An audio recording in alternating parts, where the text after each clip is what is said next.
Oi, pessoal, tudo bem? Hoje eu gostaria de falar com vocês sobre o descontentamento de Jonas. Eu gostaria de começar lendo o que se encontra em Jonas 4, no versículo 2, onde nos diz: E orou ao Senhor e disse: Ah, Senhor, não foi isso o que eu disse, estando ainda na minha terra? Por isso me preveni, fugindo para Tarsis, pois sabia que és Deus piedoso e misericordioso, longânimo e grande em benignidade, e te arrependes do mal. Amém. Glória a Deus. Nós vemos que na palavra onde Jonas diz aqui, orando ao Senhor, ele fala que ele não queria fazer algo. Esse algo que ele não queria fazer é ir pregar ali em Nínive, porque o Senhor ele fala para Jonas: Jonas, você vai lá para Nínive, você vai levar para eles a palavra que eu estou te dando. E nós vemos que Jonas, ele, ao saber disso, ele foge porque ele não queria de forma nenhuma ir até lá, porque Nínive era um local ali onde perseguiam, onde matavam aqueles que levavam a palavra do Senhor, e ele não queria ir, ele tentou fugir da face do Senhor, mas isso é algo que nós sabemos muito bem que não é possível, porque o Senhor ele é onipotente, onipresente, onisciente, e o Senhor ele começou a levar ali maremotos, ele começou a levar ali uma tempestade aonde Jonas estava, pois Jonas tentou se refugiar indo para Tarsis. Ele tentou fugir para Tarsis por meio de uma embarcação,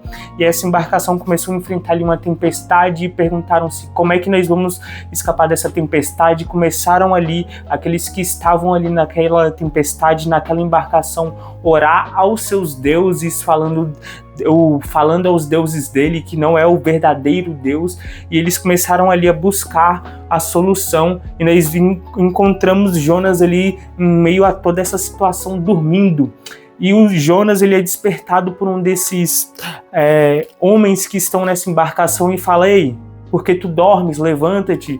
E nós vemos que eles descobrem ali por meio de uma indagação que Jonas estava fugindo de Deus, e eles perguntam: e aí? Nós estamos temendo aqui o teu Deus, porque o teu Deus é verdadeiro, o teu Deus é aquele que está fazendo tudo isso, o que nós fazemos? E Jonas pega e fala: me lança ao mar.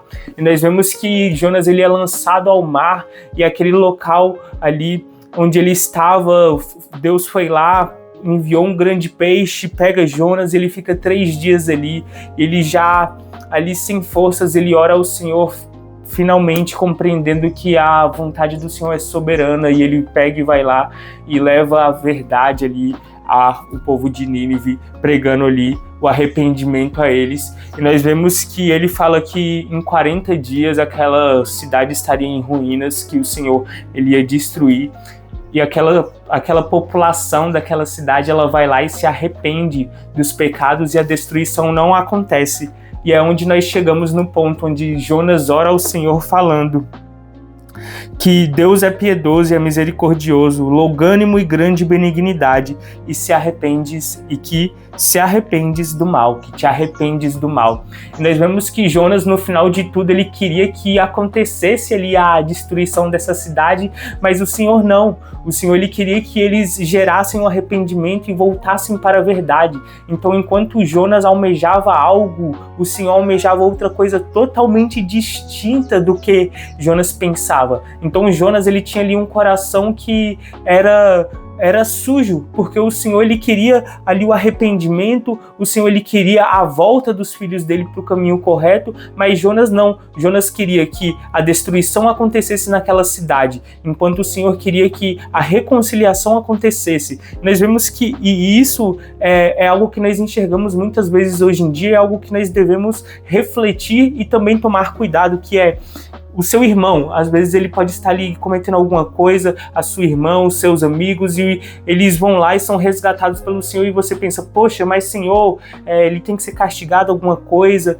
E nós vemos que o Senhor não, ele não enxerga dessa forma. O Senhor ele é longânimo, ele é piedoso, ele é benigno, e ele quer o melhor. E nós vemos que o Senhor ele exorta Jonas ali de uma forma para que Jonas entendesse isso, entendesse que o Senhor ele quer o bem dos outros, o bem dos filhos dele, o bem dos servos dele, e não o mal. E nós vemos que Jonas ele é exortado pelo Senhor no decorrer do texto, onde o Senhor ele cria ali a Jonas aboboreira para cobri-lo ali do sol, e em um dia essa aboboreira cresce, em outro dia ela já se desmancha, e nós vemos que Jonas, quando ela cresce, ele fica feliz, e quando ela se desmancha, ele fica indignado, e Deus fala, por que essa indignação?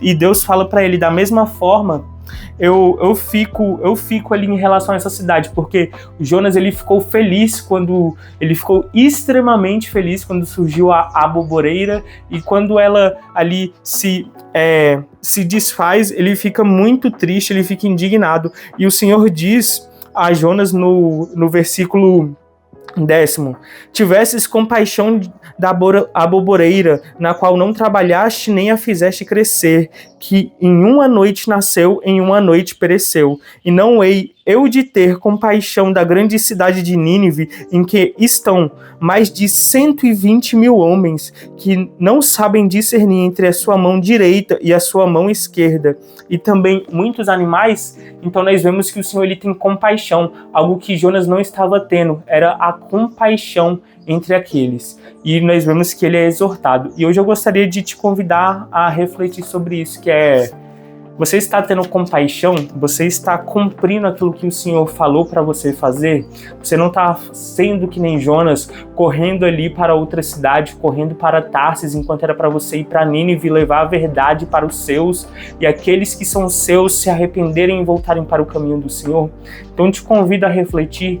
Ore pelos aqueles que são seus, ore pela sua família, ore pelos seus colegas, ore pelos seus irmãos, e quando eles se arrependerem, eles vierem aos caminhos do Senhor, não julgue, não faça como o Jonas, que não teve compaixão, mas olha ali como o Senhor olha para as pessoas, com compaixão, misericordioso como Ele é, e com piedade, a benignidade. E é isso a palavra de hoje que eu queria deixar para vocês. Que a graça do Senhor Jesus Cristo esteja sobre todos, a bênção do Senhor, e até o próximo vídeo. Tchau, tchau.